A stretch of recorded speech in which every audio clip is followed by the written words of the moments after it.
جنى إبراهيم الإناوي الإمام، أصغر طفلة في العالم تحصل على ايسيدل، وتسجل في موسوعة جينيس الأرقام القياسية كأصغر طفلة من حيث العمر.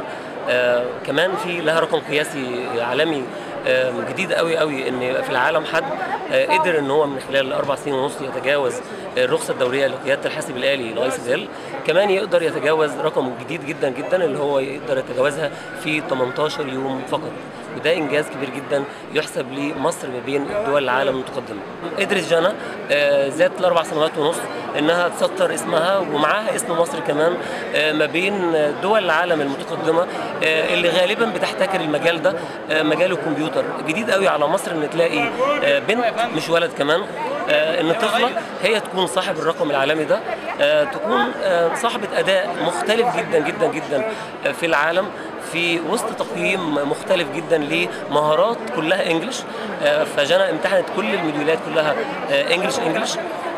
دي مهارات عاليه جدا جدا جدا للطفل، يخلينا نقول ونخاطب بيه المسؤولين في مصر ان احنا قدام حاله مختلفه جدا في مصر، محتاجه قوي قوي ان المسؤولين يدوروا بشكل مختلف قوي، ندور قوي ليه مناهجنا بتخاطب لغه مختلفه قوي في الحوار، ندور قوي ازاي انه نعدل مناهجنا بالشكل الافضل عشان نلاقي مصر كلها جنى.